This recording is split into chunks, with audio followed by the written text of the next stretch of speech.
በስመ አብ ወወልድ ወመንፈስ ቅዱስ አሃዱ አምላክ አሜን። እንደምን ዋላችሁ? እንደምን ሰነበታችሁ? ምሕረቱ ብዙ የሚሆን በቸርነቱ ይህንን ጊዜ የሰጠን የጸጋ ሁሉ አምላክ እግዚአብሔር ስሙ የተመሰገነ ይሁን። በእግዚአብሔር ቸርነት የትምህርታችን ርዕስ ብሉይ ኪዳን የሚል ነው። እግዚአብሔርን አጋዥ ብሩክ መንፈሱን ገላጭ አድርገን የ14ተኛውን ቀን ትምህርት እንጀምራለን። መጽሐፈ ኢዮብ ምዕራፍ 42 ከቁጥር 1 ጀምሮ ያለውን በጸሎት መንፈስ ሆነን እናነባለን።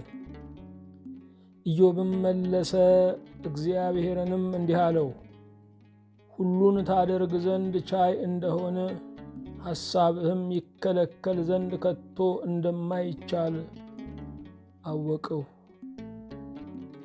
ሁሉን የያዘ ሁሉን የምትገዛ የጌታችን የመድኃኒታችን የኢየሱስ ክርስቶስ አባት እግዚአብሔር ሆይ እናመሰግንሃለን። ጨለማችንን ወደ ኋላ፣ አለማወቃችንን ወደ ኋላ፣ ስብራታችንን ወደ ኋላ፣ የኃጢአት ኑሯችንን ወደ ኋላ፣ የአጋንንት ምርኮኛነታችንን ወደ ኋላ አድርገህ ወደፊት ሕይወትን ስለ ጻፍክልን በእውነት እናመሰግንሃለን። እኛ ባሪያዎችህ ለጌትነትህ እንድንገዛ፣ እኛ ልጆችህ ለፍቅርህ እንድንዘምር፣ እኛ ሎሌዎችህ ለታላቅነትህ ክብርን እንድንሰጥ፣ እኛ ወታደሮችህ ለክብርህ እንድንዘምት ፈቅደሃልና ጌታ ሆይ ያከበረን ጸጋ ለዘላለም የተመሰገነ ይሁን። የሁሉ ጌታ እግዚአብሔር ሆይ እንዳንተ የሚሆን እንዳንተም ያለ እንዳንተም የሚያጽናና እንዳንተም የሚያቀና እንዳንተም ብሩህ ቀንን የሚሰጥ እንዳንተም ዘመንን የሚያድስ ማንም የለምና በእውነት አምላካችን የፍለጋ ጥግ አያገኝህም። ራስህ ስትገኝ ግን የታደለች ነፍስ ገንዘብ ታደርግሃለች። በእውነት ሆይ ከነዚያ ምርጦች እንደ አንዱ ስለሆን እናመሰግንሃለን። የሁሉ ጌታ እግዚአብሔር ሆይ ይህንን ቃል ለእኛ የምትናገረው አንተ ነህ።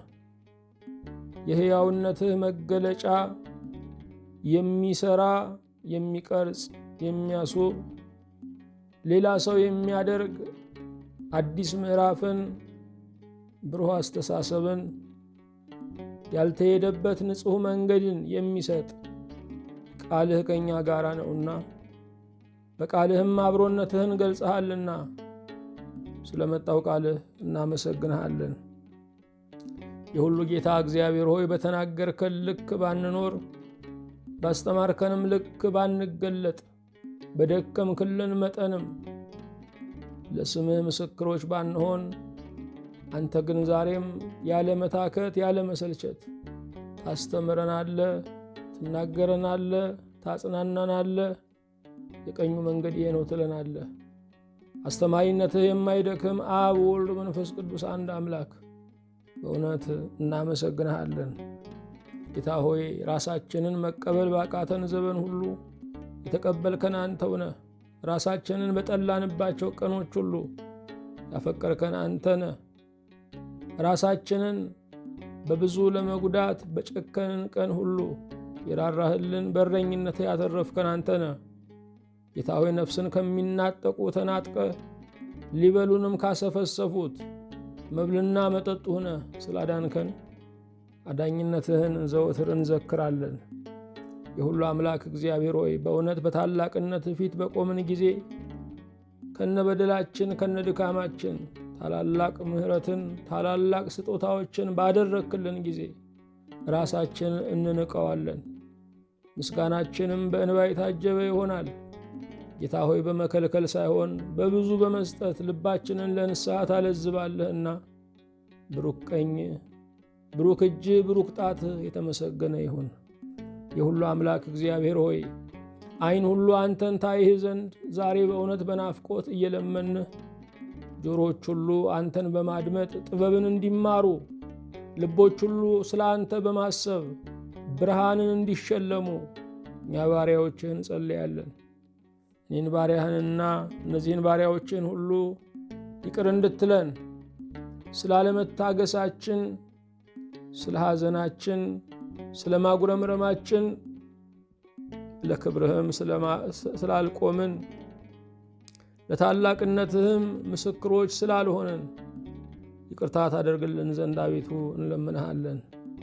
የሁሉ ጌታ እግዚአብሔር ሆይ አፈርና አመድ የምንሆን እኛን ብላሽ ከንቱ አናሳ ፍጥረቶችህን በስምህ ያከበርከን ጌታ ዛሬም ደግሞ ከአፈር አስተሳሰብ ከአመድም ኑሮ አንስተህ የክብርህን ጌጥ እንድትደርብብን የመመስገኛህም አደባባይ እንድታደርገን መልካሙን ሥራችንን አይተው በእኛ አንተን ያከብሩህ ዘንድ ደግሞ የሚመሰክር የሚናገር ሕይወት እንድትሰጠን አቤቱ እንጠይቅሃለን።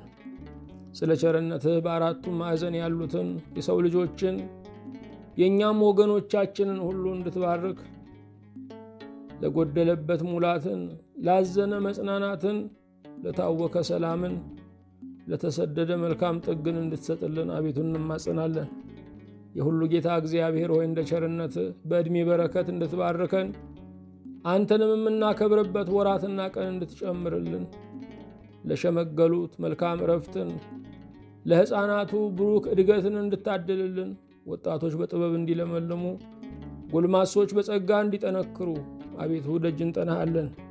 የሁሉ ጌታ እግዚአብሔር ሆይ እንደ ቸርነትህ እስከ ዛሬ የኖርንበትን ዘመንና ወራት ሁሉ የሚክስ ቀንና ዓመት እንድትጨምርልን አቤቱ እንማጸናለን። በዚች ቀን አዲስ ዓመታቸውን ለሚያከብሩ ለሚይዙ ወገኖች ሁሉ ብሩክ የተስፋ ዓመት፣ ብሩክ የሰላም ዓመት፣ ብሩክ የመረጋጋት ዓመት፣ ብሩክ አንተን የማወቅ ዓመት እንድታደርግላቸው ደጅ እንጠናሃለን። በልደትህ ለዳግም ልደት እንድታበቃን፣ በልደትህም ደግሞ ሰላም በቤታችን በሀገራችን እንዲወለድ እንጸልያለን። በፊትህ በቆምን ጊዜ እንድናስባቸው አደራ ያሉንን ሁሉ በማይረሳ አእምሮ አንተ እንድታስብልን፣ አምላክም አባትም ወገንም ዘመድም እንድትሆንልን ደጅ እንጠናሃለን።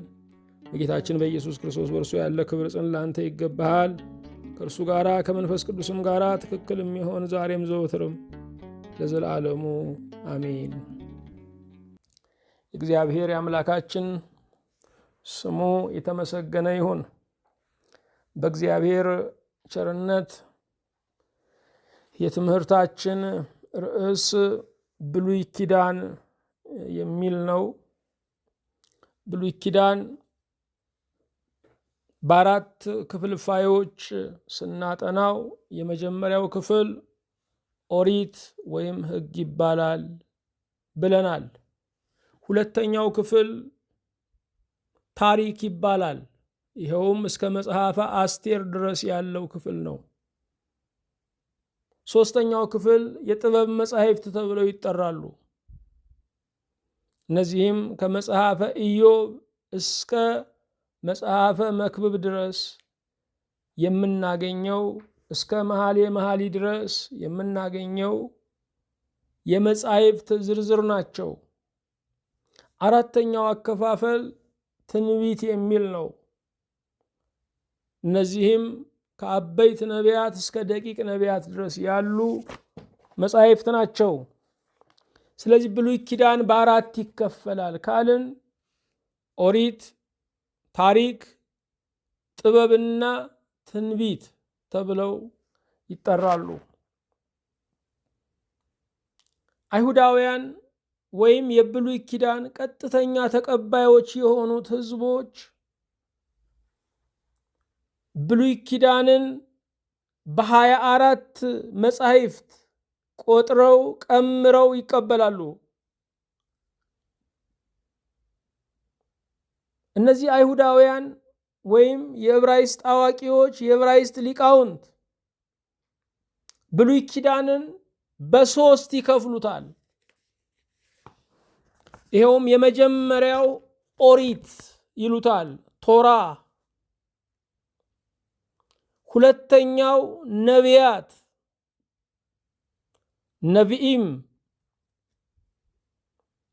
ሶስተኛው መጻሕፍት ኬቱቪም ወይም ኪታቦች በማለት ይጠሩታል። ብሉይ ኪዳንን በቀጥታ የተቀበሉ አይሁዳውያን መላውን ብሉይ ኪዳን በ24 መጻሕፍት ቆጥረው ቀምረው ይቀበሉታል። እነዚህንም 24 መጻሕፍት 3 ክፍል ይሰጧቸዋል። የመጀመሪያው ኦሪት ቶራህ፣ ሁለተኛው ነቢያት ነቢኢም፣ ሶስተኛው መጻሕፍት ኬቱቪም ወይም ኪታቦች በማለት በ3 ከፍለው ይጠሩታል።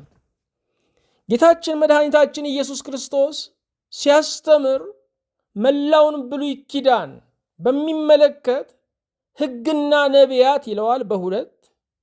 ሌላ ጊዜ ደግሞ በሕግ በነቢያትና በመጻሕፍት ወይም በሕግ በነቢያትና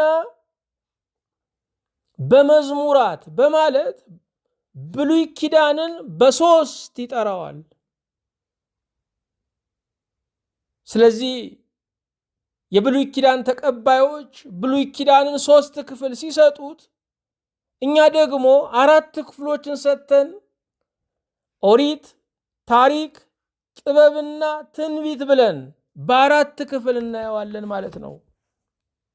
ዛሬ የምናየው የጥበብ መጻሕፍት የሚለውን 3ኛውን ክፍልፋይ ነው። ለጥበብ መጻሕፍት የመጀመሪያው መጽሐፈ ኢዮብ ነው። የጥበብ መጻሕፍት በውስጣቸው ምን ይዘዋል? የጥበብ መጻሕፍት በውስጣቸው ምን ይዘዋል? የጥበብ መጻሕፍት የምንላቸው መጽሐፈ ኢዮብ፣ መዝሙረ ዳዊት፣ መጽሐፈ ምሳሌ፣ መጽሐፈ መክብብ፣ መኃልየ መኃልይ ዘሰሎሞን ናቸው።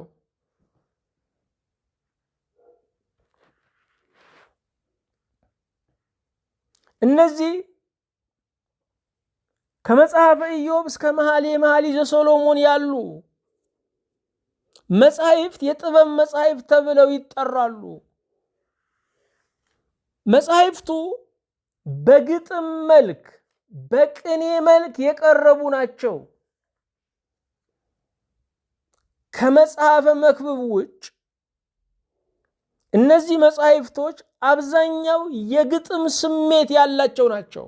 ምናልባት እንደኛ ሀገር ግጥም የሚባለው የቃል ድምጸት ያለው ሳይሆን የሐሳብ ድምጸት ያለው ነው። ከጥበብ መጻሕፍት የመጀመሪያው መጽሐፈ ኢዮብ ነው። ኢዮብን ሁላችን እናውቀዋለን። ኢዮብ የሚታወቀው በትዕግስት አባትነቱ ነው። ኢዮብ ማለት ግን ያልተንገዳገደ ተስፋ ያልቆረጠ ሰው አይደለም። ኢዮብ በመከራው በራሱ አዝኗል። የእግዚአብሔርን ሀልወት ግን አልተጠራጠረም። የተወለደበትን ቀን ረግሟል። እግዚአብሔር ግን በስህተት ፈጠረኝ ብሎ ፈጣሪውን ጥያቄ ውስጥ አልከተተም። ኢዮብ የትዕግስት ምሳሌ፣ የጸሎት ምሳሌ፣ የምልጃ ምሳሌ፣ የጽንዓት ምሳሌ ሆኖ በብሉይም በሐዲስም ተጠቅሷል። ኢዮብ በተስፋው ዘመን የነበረ ሰው ነው። የተስፋው ዘመን የምንለው ከሙሴ ከሕጉ ዘመን በፊት የነበረው የአበው ዘመን ነው።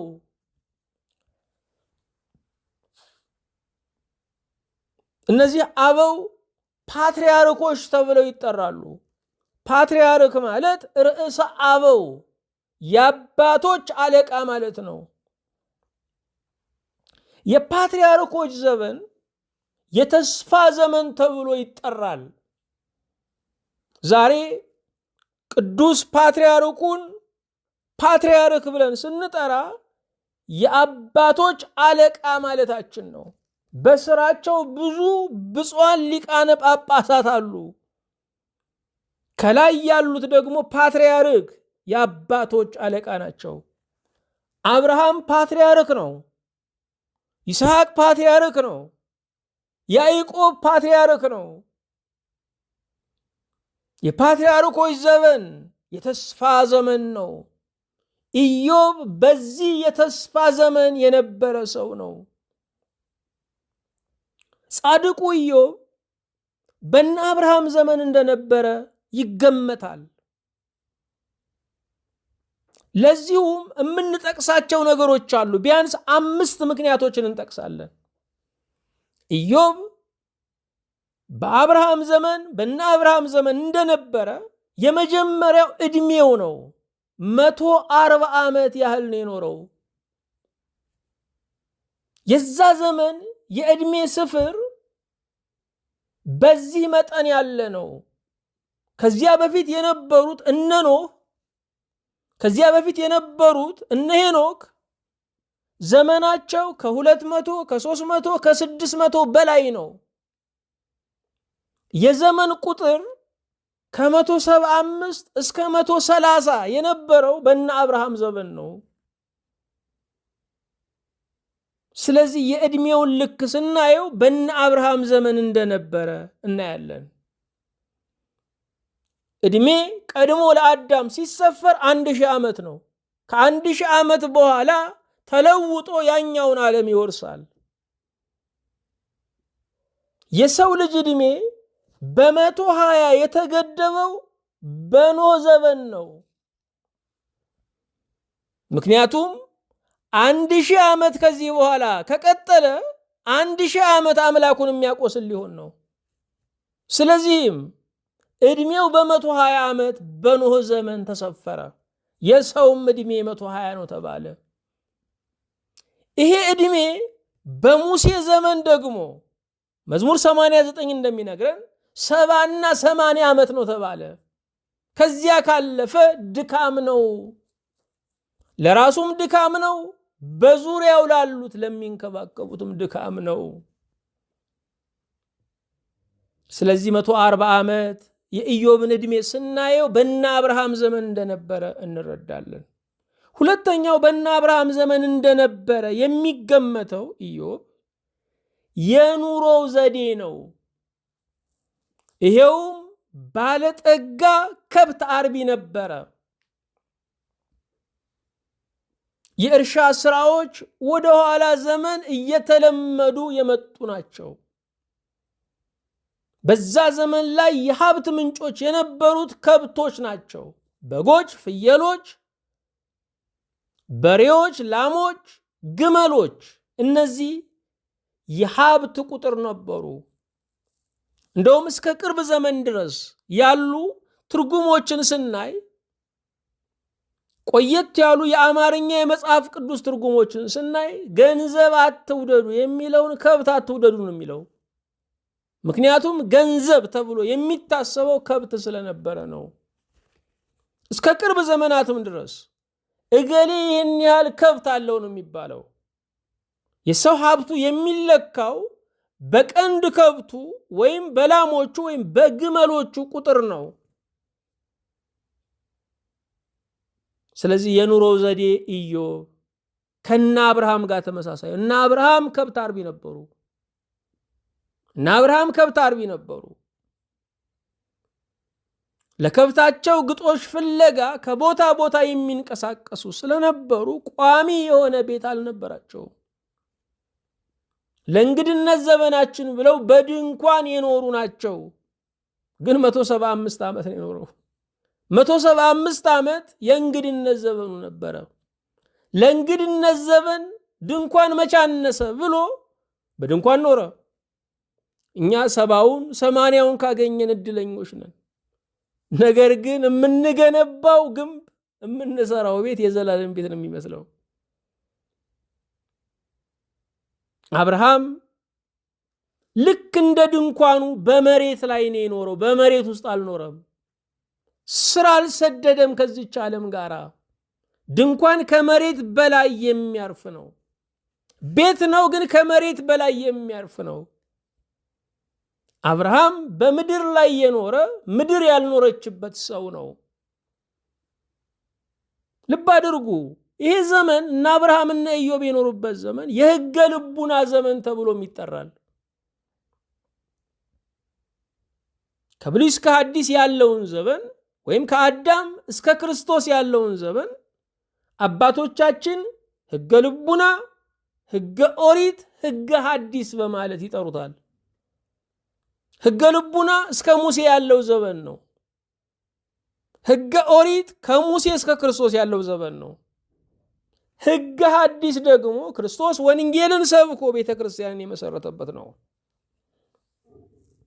በሕገ ልቡና እግዚአብሔርን ተከተሉ፣ ታዘዙ፣ አመለኩ። የጽሑፍ ሕግን የኦሪትን የሐዲስን ያህል ሕገ ልቡናም የተሟላ ሕግ ነው። አንዳንድ ሰዎች ኦሪትን ባይሰሙ ሐዲስን ባይሰሙ እንዴት ይፈረድባቸዋል እንላለን። በተሰጣቸው ሕገ ልቡና ይጠየቃሉ።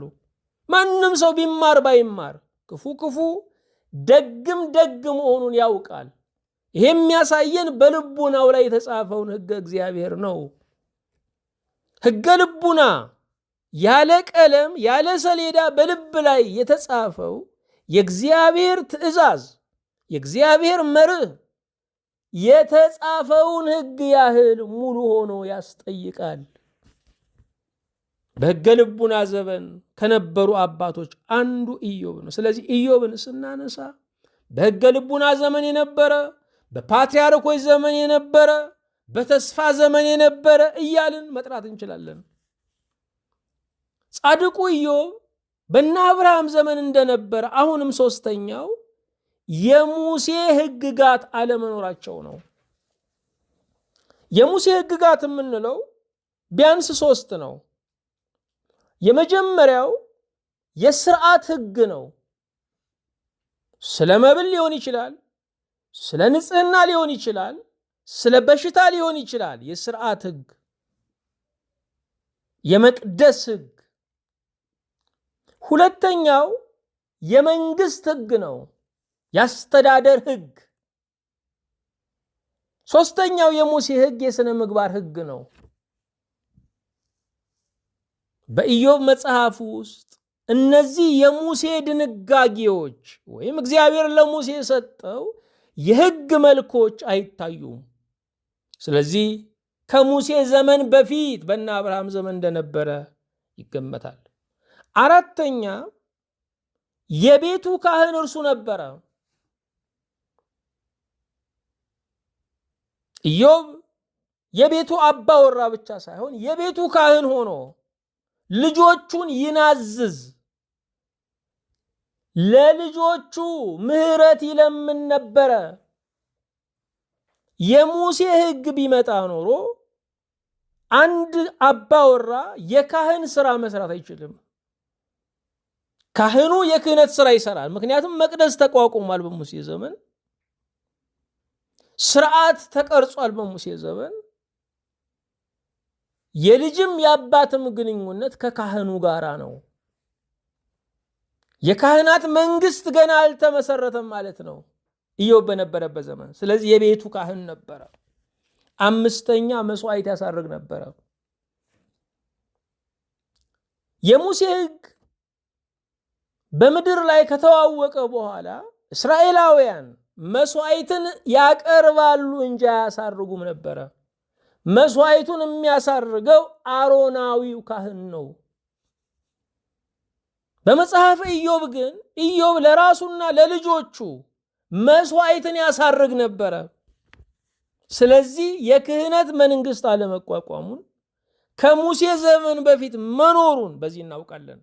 5 ነገር ነው የጠቀስነው። ኢዮብ ከሙሴ ዘመን በፊት በእነ አብርሃም ዘመን እንደነበረ 5 ምክንያት ጠቅሰናል። የመጀመሪያው የዕድሜው ቁጥር 140 መሆኑ፣ ሁለተኛ የኑሮ ዘዴ ባለጠጋ ከብት አርቢ መሆኑ፣ ሶስተኛ የሙሴ ሕግጋት አለመኖራቸው አለመጠቀሳቸው፣ አራተኛ የቤቱ ካህን እርሱ መሆኑ፣ አምስተኛ መስዋዕትን ያሳርግም እንደነበረ። የኖረበት ምድር ዖፅ ተብላ ትጠራለች። መጽሐፈ ኢዮብን ስናነበው ወይም መጽሐፈ ኢዮብን ገና ስንጀምረው ዖፅ በሚባል አገር ስሙ ኢዮብ የተባለ አንድ ሰው ነበረ ይላል። እቺ ዖፅ የምትባል ምድር የኤዶምያስ ምድር ናት። ኤዶም ማን ነው ካልን ኤዶም የይስሐቅ ልጅ የኤሳው ሁለተኛ ስሙ ነው ኤዶም። ስለዚህ የኤሳው ዘሮች የኖሩበት ሀገር ኤዶምያስ ተብሎ ይጠራል። በአረብ ምድር ላይ እንደነበረ ኢዮብ እንረዳለን። መጽሐፈ ኢዮብ በታሪክ ጀምሮ በታሪክ ይደመድማል። የመጀመሪያ 2 ምዕራፎች ታሪክ ናቸው። ስለ ኢዮብ ቅድስና፣ ስለ ኢዮብ ቤተሰብ፣ በኢዮብ ምክንያት ሰይጣን በእግዚአብሔር ፊት ቆሞ ስላቀረበው ክስ፣ ኢዮብ ላይ ስለወረደው መከራ፣ ኢዮብን ሁሉም ነገር እንደከዳው፣ ልጆቹ፣ ሀብቱ፣ ጤናው፣ ትዳሩ እንደከዳው ይናገራል። ስለዚህ የኢዮብ መጽሐፍ በታሪክ ጀምሮ በታሪክ ይጨርሳል። የመጀመሪያዎቹ 2 ምዕራፎች የኢዮብን ጥሩ ኑሮ ይገልጻሉ። የመጨረሻው ምዕራፍ 42 ሁለተኛው አንቀጽ ታሪክ ነው። በሌላ አነጋገር የኢዮብ መጽሐፍ በደስታ ጀምሮ በደስታ ይቋጫል። ከምዕራፍ 2 እስከ ከምዕራፍ 3 እስከ ምዕራፍ 41 ድረስ ያለው ታሪክ ሳይሆን ክርክሮች፣ መልሶች፣ ፍልስፍናዎች፣ ጥያቄዎች፣ ሙግቶች ናቸው። የኢዮብ መጽሐፍ በደስታ ጀምሮ በደስታ ይፈጽማል። ሲጀምር የኢዮብን ሀብት፣ ቅድስና፣ ልጆች፣ ቤተሰብ ይናገራል። ሲፈጽምም ኢዮብ እንደገና ምርኮ እንደተመለሰለት፣ በልጅ እንደተባረከ፣ የደስታ ዘመን እንዳየ በመናገር ይፈጽማል። ስለዚህ መጽሐፈ ኢዮብ መሃሉ ረጅም ግጥምና ቅኔ ነው። የኢዮብ ሕይወት በጥሩ ጀምሮ በጥሩ ይፈጸማል። መካከሉ ግን መከራ ያለበት፣ ብሶት ያለበት፣ ሙግት ያለበት ነው። በመጽሐፈ ኢዮብ ውስጥ የምናያቸው የመጀመሪያ ኢዮብን ነው የምናየው። ኢዮብ ጻድቅ ሰው ነው። ኢዮብ እውነተኛ ሰው ነው። ኢዮብ ሰማይ የመሰከረለት ሰው ነው። ኢዮብ እግዚአብሔር የተወራረደለት ሰው ነው። የተወራረደበት ሰው ነው። ኢዮብ እግዚአብሔር ከሰማይ ወደ ምድር ሲያይ የሚያርፍበት ሰው ነው። ኢዮብ ሰው በጠፋበት ዘመን ሰው ሆኖ የተገኘ ነው። ሀብቱ እግዚአብሔርን አከበረበት እንጂ እግዚአብሔር ማን ነው አላስባለውም።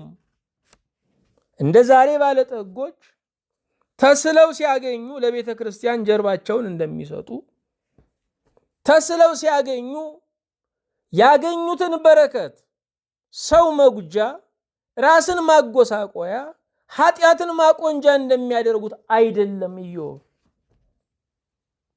ባለጠግነቱን እግዚአብሔርን ያከበረበት ሰው ነው። ስለዚህ ኢዮብ ጻድቅ ሰው ነው። እውነተኛ ሰው ነው።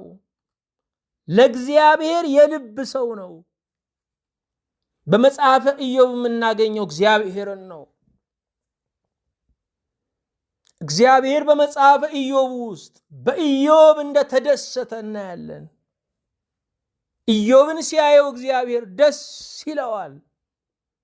ሁልጊዜ የምንሰማው አዋጅ ሁልጊዜ የምንሰማው ድምፅ በእግዚአብሔር ደስ ይበላችሁ ነው። እግዚአብሔርም በልጆቹ ደስ ይለዋል። ጻድቃን የእግዚአብሔር ደስታዎች ናቸው። በመጽሐፈ ኢዮብ ውስጥ እግዚአብሔር በኢዮብ ይደሰታል። እግዚአብሔር ለኢዮብ ይከራከራል። ኢዮብ ጠላት እንደተነሳበት፣ ከሳሽ እንደመጣበት፣ በሰማይ በሱ ምክንያት ሙግት እንዳለ፣ ለምን መከራ እንደደረሰበት፣ ለምን አግኝቶ አጥ እንደሆነ አያውቅም። እስከ መጨረሻው አላወቀም። ከመጋረጃው ጀርባ ግን እግዚአብሔር ስለ እርሱ ይከራከራል፣ ይመሰክራል። በኢዮብ ሕይወት ላይ የሆኑት መከራዎች ሁሉ እግዚአብሔር ፈቅዶ የሆኑ እንጂ ሰይጣን ችሎ የሆኑ አይደሉም። በክርስቶስ ደም የታተምን በአሚነ ሥላሴ ያለን እኛ አማንያን በእኛ ላይ የሚሆን ነገር ሁሉ እግዚአብሔር ፈቅዶት የሚሆን ነው። ምናልባት እግዚአብሔር ተወራርዶብን ያመጣው መከራ ከሆነ እንዳናሳፍረው መጠንቀቅ አለብን። እግዚአብሔርን እንዳናሳፍረው መጠንቀቅ አለብን። ስለዚህ በመጽሐፈ ኢዮብ ውስጥ እግዚአብሔር እናገኛለን። እግዚአብሔርን በረጅም ዝምታ ውስጥ እናገኘውና በመጨረሻ ለኢዮብ ይናገራል። ኢዮብ ዝም ሲል እነኛ የአጽናኝ አቁሳይ የሆኑ ባልንጀሮቹ ዝም ሲሉ እግዚአብሔር መናገር ይጀምራል። ሰው ሲናገር እግዚአብሔር አይናገርም። እግዚአብሔር ክቡር ነው። ዝም ስንል እግዚአብሔር ይናገራል። ሰው ዝም ብሎ የእግዚአብሔርን ማዳን ተስፋ ቢያደርግ መልካም ነው ይላል ሰቆቃወ ኤርምያስ ምዕራፍ 3። ሰው ዝም ብሎ ለምን አለ? ሰው በመከራው ዝም ይለፈልፋል። መከራ ሳይጠጡ ያሰክራል፣ ያስለፈልፋል። እግዚአብሔር ሁሉ ዝም ሲል ተናገረ። ኢዮብን ያስተማረው፣ ኢዮብን የመከራውን ትልቅነት የሳለውን ኢዮብን ያስተማረው በእንስሳት በአራዊት ነው። በመጨረሻ ኢዮብ ሁሉን ታደርግ ዘንድ ቻይ እንደሆንክ ሐሳብህ ከቶ እንደማይከለከል አወቅኩ አለ። ለእግዚአብሔር ሁሉን ቻይነት እጅ ሰጠ። በኢዮብ ላይ የሆነ ሁሉ እግዚአብሔር ተሸንፎ አጥሩ ተጥሶ አይደለም፣ ሁሉ በፈቃዱ ነው የሚሆነው። ብዙዎቻችን እንደምናስበው ሰይጣን ሁሉን ማድረግ እንደሚችል ነው የምንስለው። እንኳን ኢዮብን የኢዮብን ንብረት ለመንካት እግዚአብሔርን አስፈቅዷል። በሐዲስ ኪዳን ላይ ስንመጣ ያ የጌርጌሴኖን ታማሚ አጋንንት ከእርሱ ሊወጡ ሲሉ አጋንንቱ በእሪያዎቹ ላይ ለማደር ጌታን ለመኑት።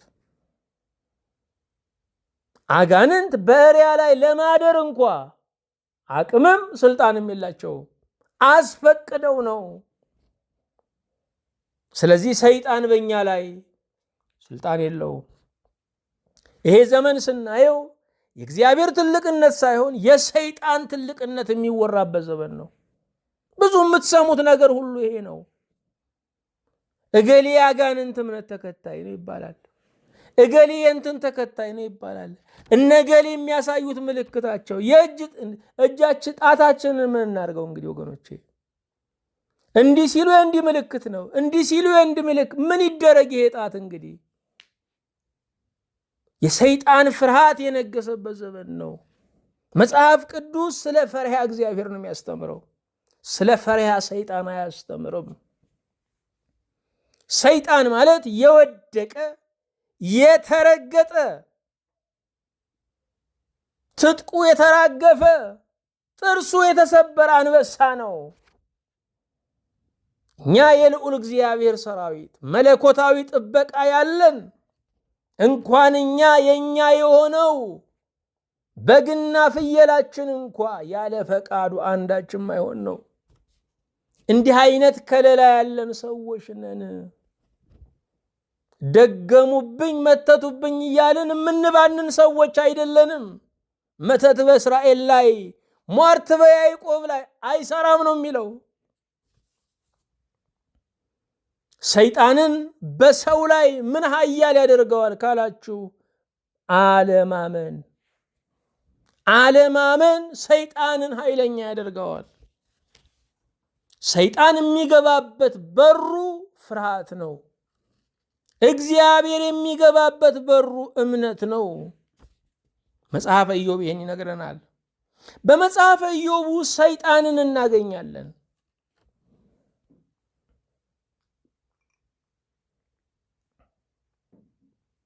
ሰይጣን ፈሪዎች የፈጠሩት ስዕል አይደለም። ሰይጣን አለ። ሰይጣን መኖሩን መገንዘብ አለብን። ጠላቴ የለም ብንል የበለጠ ተጠቃሚ ያ ጠላት ነው ስለምንዘናጋ። ጠላት እንዳለ ካመንን ግን ነቅተን ተግተን እንኖራለን። ስለዚህ ሰይጣን አለ። አንዳንድ ሰዎች ሰይጣን የለም ብለው ያስባሉ። የለም ስላልነው ግን የማይኖር አይደለም። ይልቁንም ተንኮሉን፣ ክፋቱን ተረድተን ሁል ጊዜ በጥንቃቄ መኖር አለብን። በመጽሐፈ ኢዮብ ላይ የኢዮብን ሚስት እናገኛታለን። እግዚአብሔርን ሰድበህ ሙት አለችው።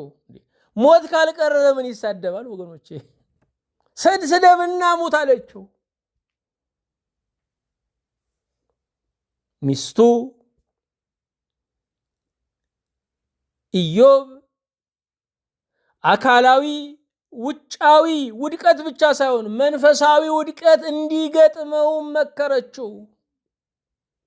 በእግዚአብሔር ተናዳ ነበረ። ስደበውና ሙት አለችው። በመጽሐፈ ኢዮብ ውስጥ ባልንጀሮቹ እናገኛለን። እነዚህ ባልንጀሮቹ አመጣጣቸው መልካም ነው። ወዳጃችን ኢዮብ እኮ ተጎድቷል ብለው ነው የመጡት። አመድ ነስንሰው ከሱ ጋር ተቀምጠዋል፣ እኩል አልቅሰዋል። ግን ይሄ ሁሉ የመጣብህ በኃጢአት ምክንያት ነው በማለት እማያውቁትን መዘላበድ ጀመሩ። ባልገባው የሚመክር ሰው አቁሳይ ነው የሚሆነው። ኢዮብን የተሰወረ ኃጢአት ቢኖርህ ነው፣ ጽድቅ ሰርቶ የታወከ ሰው ቁጠርልን፣ ጥራልን እያሉ አስጨነቁት። ስለዚህ የአጽናኝ አቁሳይ ነበሩ፣ ወይም በቁስል ላይ ጥዝጣዜ የሆኑበት። መጽሐፈ ኢዮብን ስናነባ አሁንም ከኢዮብ ጀርባ እግዚአብሔርና ሰይጣን ተነጋግረዋል። ወገኖቼ በህይወታችን ከሚሊዮን ውጊያዎች አንዱን ነው የምናውቀው። ሁሉን ብናውቀው በመንፈሳዊ ዓለም ላይ ያለው በእኛ ምክንያት የሚከናወነውን ነገር ብናውቀው፣ ቅዱሳን መላእክት ስለ እኛ የሚዋጉትን ውጊያ ብናውቀው፣ አንድ ሰዓት ለመኖር አንደፍርም። ኢዮብ እግዚአብሔርም ትቶኛል የሚል ስሜት ውስጥ ገባ። ልጆቼም፣ ትዳሬም፣ ጤናም፣ ክብሩም ትቶኛል፣ እግዚአብሔርም ትቶኛል የሚል ስሜት ውስጥ ገባ። እግዚአብሔር ግን ለኢዮብ ተወራርዶበት ነው የተፈተነው። ምናልባት ፈተና የበዛባችሁ እግዚአብሔር ተወራርዶባችሁ ሊሆን ይችላል። ጽኑ፣ አጽናኝ አጽናኝ በሉ። አናንያ፣ አዛርያ፣ ሚሳኤልን ያጸና አምላክ አጽናኝ በሉ። ቅዱሳን መላእክትን በአርያም ያጸና አምላክ አጽናኝ በሉ። በሃይማኖት አጽናኝ በሉ።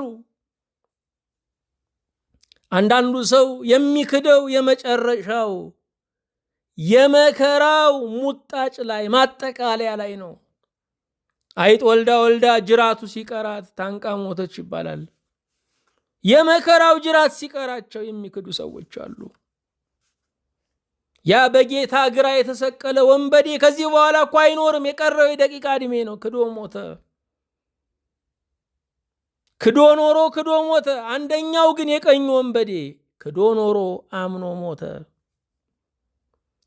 በመጽሐፈ ኢዮብ ውስጥ የኢዮብን ጓደኞችና ኤሊሁም የተባለውን ወጣት ልጅ እናገኛለን። እግዚአብሔር ለኢዮብ ያልነገረው ነገር አለ። በመንፈሳዊው ዓለም ላይ ስለ እርሱ የተደረገውን ክርክር አልነገረውም።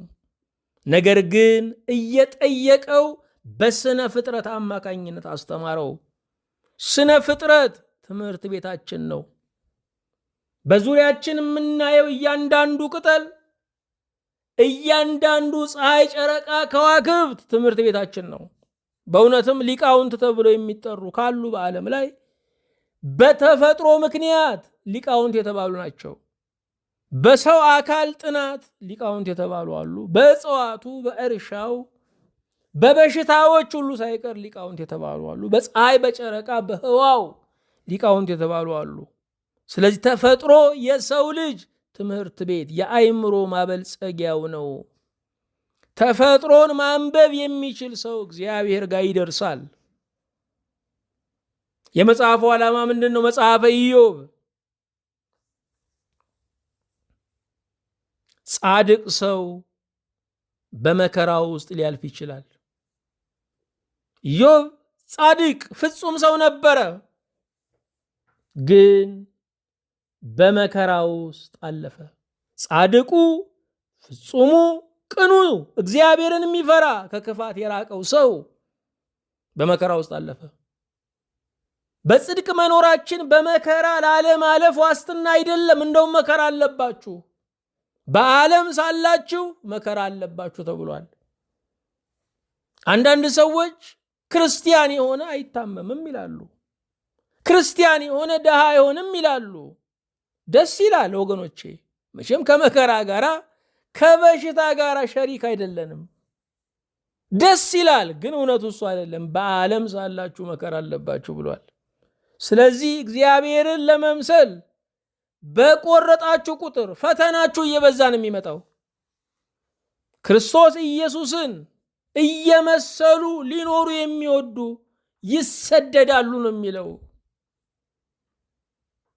ሁለተኛ መጽሐፈ ኢዮብ የሚነግረን እግዚአብሔር ይረዳል።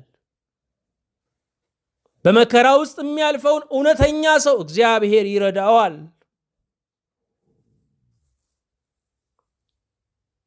እግዚአብሔር ይወራረድብናል። ኢዮብ ወደ እግዚአብሔር ያቀረበው ሰይጣን ስለ ኢዮብ ለእግዚአብሔር ያቀረበው ነገር ምንድን ነው? ኢዮብ እንዴት አያመልክህም? እንዴት ለአንተ አይገዛም? ይሄ ሁሉ ሰጠው፣ በዓለም ላይ ቢሊየነር ዕውቅ ባለጠጋ አደረግከው። እንዴ ስለ ጥቅሙ እኮ ነው የሚያመልክህ፣ እንዴት አያመልክህም አለው። ስለዚህ የኢዮብ ጻድቅነት የጉርሻ ውጤት ነው እያለው ነው። በተዘዋዋሪ ምን ማለት ነው? አንተ እግዚአብሔር የምትመለከው በጉቦ ነው እንደማለት ነው። እየሰጠ ጣል እያደረክ ነው የምትመለከው እያለው ነው። በዚህ ምክንያት ኢዮብ ያለውን በሙሉ አጥቶ ለእኔ ክብር እንደሚቆም አሳይሃለሁ አለው። ኢዮብም እግዚአብሔርን አላሳፈረም። ምስጋና ለእግዚአብሔር ይሁን። በመጨረሻ መጽሐፈ ኢዮብን ስናጠቃልል መጽሐፈ ኢዮብን ለመተርጎም ጥንቃቄ ያስፈልጋል። ይኸውም በመጽሐፈ ኢዮብ ላይ የሰይጣን ንግግር አለ። የኢዮብ ሚስት የስንፍና ንግግር አለ። የኢዮብ ባልንጀሮች ተራ ፍልስፍና የሆነ ንግግር አለ። የኢዮብ ተስፋ የመቁረጥ ድምፆች አሉ። ስለዚህ እነዚህን እንደ ጥቅስ ስንጠቀም በጣም ጥንቃቄ ይፈልጋል። ለእግዚአብሔር ምስጋና ይሁን። በሚቀጥለው ጊዜ መዝሙረ ዳዊትን እናያለን። ከጥበብ መጽሐፍ ዝርዝር የመጀመሪያው መጽሐፈ ኢዮብ ነው። ከጥንታውያን መጽሐፍቶች አንዱ፣ ከጥንታውያን ሰዎችም አንዱ ጻድቁ ኢዮብ፣ ከጥንታውያን መጽሐፍትም አንዱ መጽሐፈ ኢዮብ ነው። አቤቱ አምላካችን እግዚአብሔር ሆይ እናመሰግንሃለን። አንተ ክቡር ውዱስ አምላክ ከዚህ ስላደረስከን ከፍ ከፍ እናደርግሃለን። ምሕረትህን በእኛ ላይ ስላገነንክ በሰማይ በምድር ክብር፣ ምስጋና፣ የከበረ አምልኮ ለአንተ እናቀርብልሃለን። ጊዜውን ስለባረክ በመካከላችንም ተገኝተ ቃልህን ምክርህን ስለገለጽክልን የኢዮብን ሕይወትና የኢዮብን ፈተና ደግሞም በእርሱ ቤትና ኑሮ ላይ የገለጽከውን ትንሣኤ ለባሪያዎች ስላስረዳህን፣ ዛሬም ስለምትረዳን፣ ዛሬም ስለምንሻገር በእውነት እናመሰግንሃለን። የኢዮብን ትዕግሥት አድለን፣ የኢዮብን ጽናት አድለን። ጌታ ሆይ እንደ ኢዮብ መጨረሻችንን አሳምርልን። ስለ ሁሉም እናመሰግንሃለን። በጌታችን በኢየሱስ ክርስቶስ በእርሱ ያለ ክብር ጽን ለአንተ ይገባሃል። ከእርሱ ጋር ከመንፈስ ቅዱስም ጋር ትክክል የሚሆን ዛሬም ዘወትርም ለዘላለሙ አሜን።